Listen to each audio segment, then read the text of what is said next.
problème de questions sensibles, parce que c'est éminemment stratégique pour le futur. L'Algérie est à croisée des chemins dans le futur. Nous avons un monde passé et le Covid va être un tsunami économique, industriel, technologique pour ceux qui ne se sont pas organisés et préparés à accompagner et avoir les solutions pour y arriver. C'est pour ça, je sais déjà, je ne dirai pas le nom, certains pays européens, certains pays du Maghreb sont déjà morts en fait. Parce qu'ils sont obligés de suivre l'évolution du monde et que je dis que le destin du Marzen dépend de nous. C'est nous qui détenons le destin du Marzen. Que vous le vouliez ou non, c'est une réalité géoénergétique, géoéconomique et géostratégique. C'est ça. Il ne pourra trouver de soutien chez personne, même chez l'entité sioniste, qui ne pourra jamais lui fournir en quantité industrielle l'énergie de demain. C'est une réalité. La guerre qui est en train d'arriver dans le monde, que l'Algérie a subi et est sortie en fait de cette guerre, c'est qu'elle a imposé ses choix politiques, énergétiques, diplomatiques au monde. Nous sommes souverains. Nous signons et nous aidons qui nous voulons. J'ai lu un article sur le Conseil de sécurité de l'Afrique. Ils ont tous approuvé la ligne directrice de Tebboune sur le Mali. Le Mali, tu n'y toucheras pas. La France a un pied dehors déjà de l'Afrique. Le Mali sortira de la CEDEAO. C'est fini. L'hégémonie, l'impérialisme est en train de tomber sous nos yeux. Parce que les grandes puissances de ce monde émergent, qui sont l'Iran, la Chine, la Russie, l'Algérie, ont décidé aujourd'hui d'avoir un rééquilibrage mondial sur le droit et la justice et que les peuples ont droit à leur aspiration, à leur liberté, à leur souveraineté. L'Algérie, elle marche sur 3 pieds. Le respect des États, d'accord ? Le respect des frontières héritées du colonialisme et la non-ingérence dans les pays. C'est ça que l'Algérie applique. Et donc, elle l'applique parce qu'elle a les capacités aujourd'hui intellectuelles, diplomatiques, militaires, scientifiques et technologiques et énergétiques qui lui permettent de s'imposer dans le monde avec les grandes puissances. L'Algérie s'associe qu'avec les grandes puissances. Si l'Allemagne est un partenaire stratégique technologique pour les énergies de demain en termes de transfert technologique, l'Allemagne est une puissance mondiale. L'Allemagne, c'est l'Europe. C'est parce que l'Algérie est une grande nation, une grande puissance. Que vous le vouliez ou non, il y a des gens qui rigolent encore, mais dans peu de temps, ils vont moins rire. Ils vont moins rire. Parce que la réalité géopolitique est en train d'œuvrer sous nos yeux en Algérie et que le monde, et surtout le continent africain, qui sera la clé du renouveau économique mondial, est en train d'arriver sous nos yeux. Voilà. J'ai dit dans un live, je l'ai dit et je l'assume, Hussein il me connaît, j'assume complètement ce que je dis et je vais jusqu'au bout de mon raisonnement. Ce n'est pas un raisonnement qui est basé sur la passion, mais c'est un raisonnement qui est basé sur la raison prospective, sur l'analyse stratégique, et je vois le monde différemment des autres. Je vois l'Algérie dans un monde. L'Algérie est dans un monde, et je vois l'Algérie manœuvrer et œuvrer et s'articuler dans un monde. La géopolitique, ce n'est même pas mon domaine en plus à la base. Hein. D'accord ? Moi, je suis un consultant des espèces. Bref. Ce que je veux dire, c'est que je l'observe. Toucher à tout, hein. C'est pas ça. C'est que l'énergie m'impose d'avoir des études prospectives et des études stratégiques dans l'énergie. Ça, c'est un travail personnel que j'ai fait. D'accord ? Ah, d'ailleurs, je dis à ceux qui écoutent, s'il y a des jeunes étudiants, je leur dis toujours, vous savez, avec 10 000 heures, si vous consacrez 10 000 heures dans un domaine, vous pouvez être un grand expert.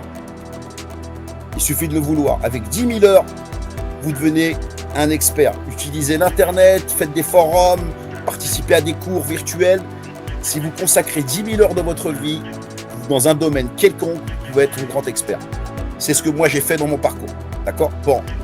Ce que je veux dire par là, c'est qu'aujourd'hui, l'Algérie, il ne faut plus la voir dans sa structure gouvernementale du peuple et de son développement comme avant.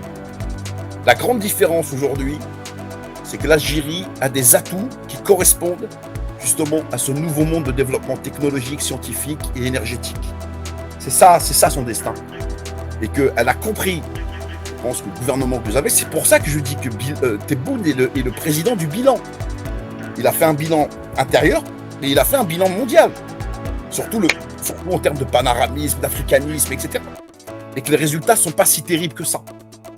Et quand je dis que peut-être, c'est une question, que peut-être que quand on a une vision stratégique, je dis que Tebboune a peut-être fait gagner 20 ou 30 ans en Algérie.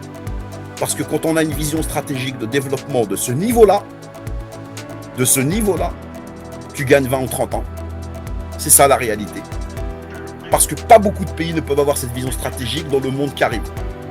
C'est comme ça. Il y a des fois, il y a des pays qui ont l'opportunité, qui ont compris cette opportunité. Le pétrole aujourd'hui, on peut le laisser sous le sous-sol, il n'y a pas de problème. Mais c'est pas ça l'enjeu. L'enjeu, c'est autre chose. C'est le soleil qui brille tous les jours en Algérie. Rachid, est-ce qu'il y a aujourd'hui un pays en Afrique qui lance en 2022, là, c'est un méga projet pharaonique, le fer, le phosphate, l'énergie, déjà que 3 catalogues, le diamant sud, donc c'est le seul pays en Afrique qui lance dans cette période ce genre de projet. C'est le seul pays.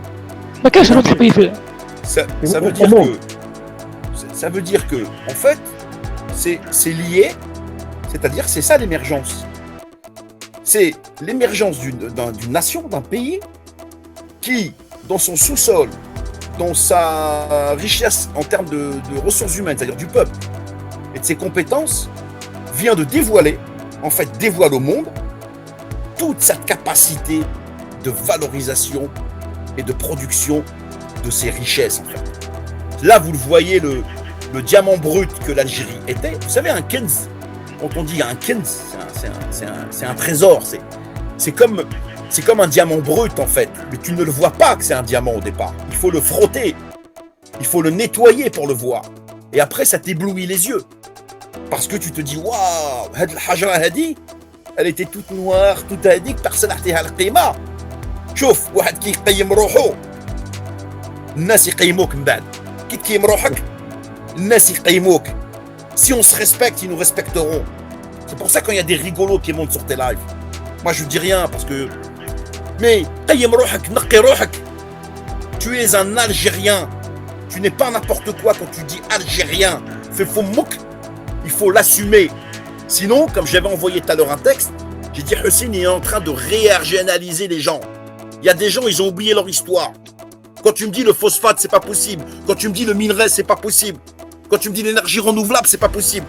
Le Chouhada, quand ils se sont battus, ils se sont pas dit ça. Parce que tous les gens leur disaient oui, ce sont des moujahidines, ils n'y arriveront jamais à faire tomber la France. Et bien, bienvenue, ils ont fait tomber la France. Parce qu'ils étaient convaincus, parce qu'ils avaient la foi, parce qu'ils avaient une volonté, parce qu'ils étaient déterminés.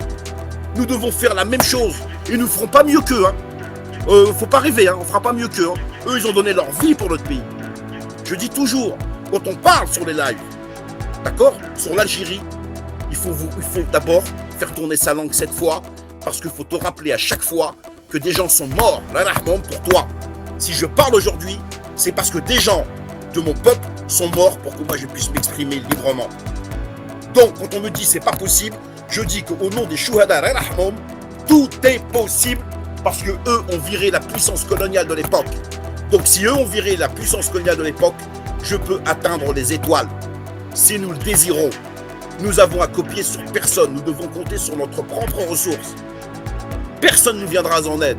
Et d'ailleurs, nous n'avons jamais compté sur personne. Ce sont les autres encore plus qui comptent sur nous aujourd'hui. Regardez la Tunisie. L'Algérie est à la manœuvre. Regardez la Libye. L'Algérie est à la manœuvre. Regardez le Mali. Elle est encore à la manœuvre. Regardez la Mauritanie. Elle est encore à la manœuvre. Et que sais-je encore? Ne venez pas me raconter d'histoire. L'Algérie est une grande nation, une grande puissance. Et elle est en train de s'imposer. Ou les gens l'accompagnent, ou ils quittent l'Algérie, ou ils changent de nationalité. Si tu n'arrives pas à assumer cette nationalité Khoya, pose-la et tu dis moi je démissionne. Khlas. Salam alaikum.